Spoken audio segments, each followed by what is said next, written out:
Hi, this is Roger. Thanks for dropping by. I just thought I'd show the finished product on this Dendrobium nobile prima donna, because it was all waggling all over the place when I'd finished the repot a couple of videos ago. What I've actually done here is I've put two stakes right in the centre, and the two oldest canes that have still got leaves that I left on, I've strapped those directly to the canes. So the canes are in the middle of the plant, so from the outside of the plant they're hardly visible, which was the idea. And then I've taken individual canes and tied them in so that it forms, you know, a reasonably balanced plant that is quite upright, and each cane should be able to produce its buds, and those buds hopefully will point outwards and not into the middle. Otherwise it's, you know, not going to be the best of shows. But I think it's okay.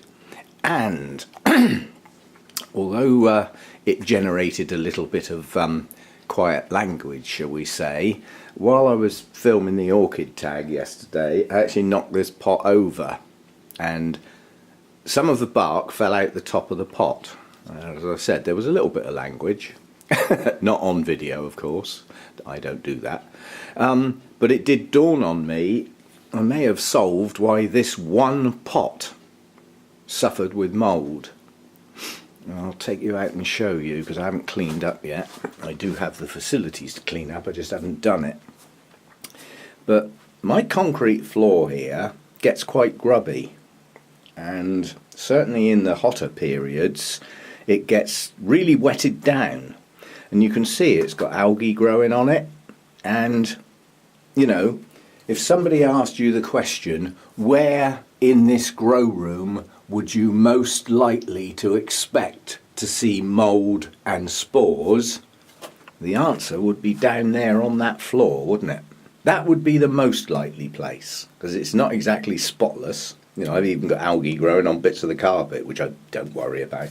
The carpet's merely for the comfort of my feet. Doesn't really serve a purpose. It was just left in here when I converted, and I deliberately took the carpet off of that bit so that I could wet down some of the concrete floor. You know, helps with the humidity when it's really warm in here. But I remember knocking that pot over a while ago, and I did exactly that.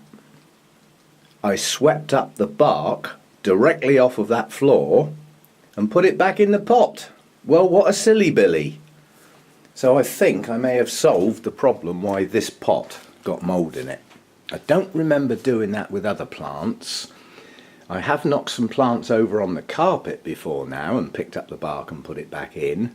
But this is the only one I remember knocking over directly onto a wet, soggy, algae-covered floor and putting the bark back in the pot.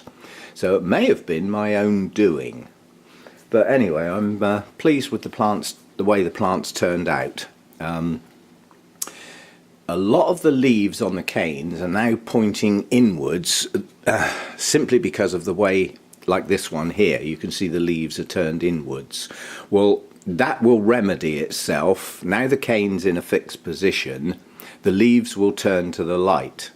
So by placing this side of the plant nearest the side light source, those leaves will turn.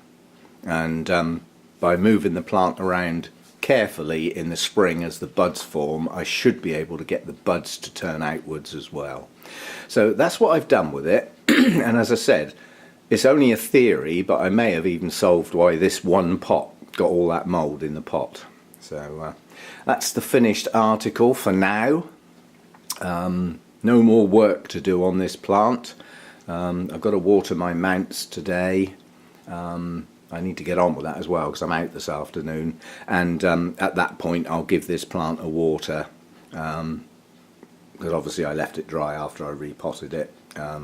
The roots were soaking wet, but putting the roots in dry Orchiata bark, it's just going to suck the moisture out of those roots. So, you know, after a day it now needs watering, and I'll give it a good flush to wash the dust off the bark and everything, and then it can just settle down and you know, gently tick over in the winter, and then hopefully I will still get the mass blooming I'm hoping for in the spring. So that's that one. See you next time.